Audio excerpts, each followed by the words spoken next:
নমস্কার বন্ধুরা, সম্পাস কুকিং এ আপনাদের স্বাগত। আজকে আমি রান্না করব রুই মাছ তিল আর বাদাম বাটা দিয়ে।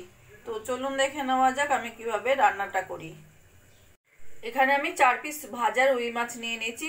মাছটা আমার ভাজা ছিল, তাই সেই মাছ দিয়েই আমি রান্নাটা করব। মিক্সির মধ্যে নিয়ে নেব আমি প্রথমে 1 চামচ মতো তিল আর কিছুটা বাদাম। দিয়ে দেবো 2টো টমেটো আর 4টে কাঁচা লঙ্কা দিয়ে আমি পেস্টটা রেডি করে নেব।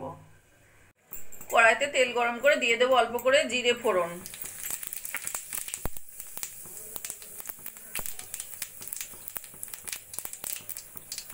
ফোড়ন সোনালি হয়ে গেলে দিয়ে দেবো একটু বড় সাইজের একটা পেঁয়াজ, পাতলা পাতলা করে কেটে নেওয়া।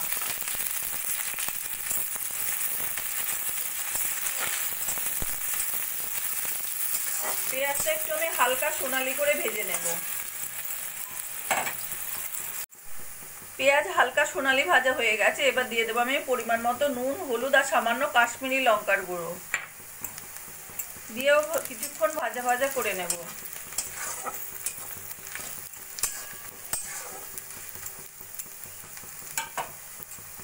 এবার দিয়ে দেবো আমি টমেটো, তিল আর বাদামের পেস্ট।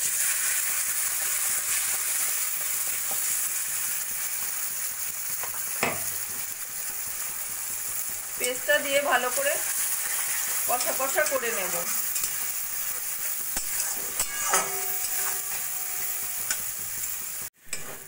মশলা 5-7 মিনিট মতো কষিয়ে একদম কষা কষা করে নিয়েছি। এবার মিক্সির বাটিটা ধুয়ে দিয়ে দেবো অল্প করে জল।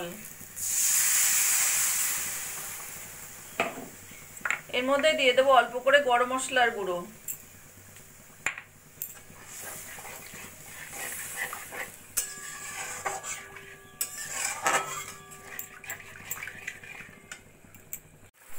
ঝোলটা ফুটে উঠেছে, এবার দিয়ে দেবো আমি ভেজে রাখা মাছগুলো। মাছগুলো ভালো করে ঝোলের সঙ্গে মিশিয়ে নেব।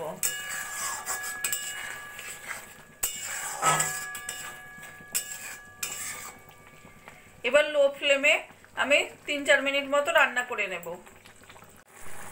মাছ দিয়ে 3-4 মিনিট মতো রান্না করে নিয়েছি। এবার দিয়ে দেবো 4টে চেরা কাঁচা লঙ্কা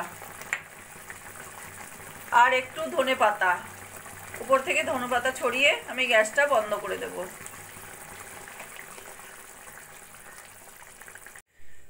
তিল আর বাদাম বাটা দিয়ে রুই মাছ রান্নাটা আমার কমপ্লিট হয়ে গেছে। আমার এই রেসিপিটা যদি ভালো লাগে আপনারা বাড়িতে বানিয়ে দেখতে পারেন।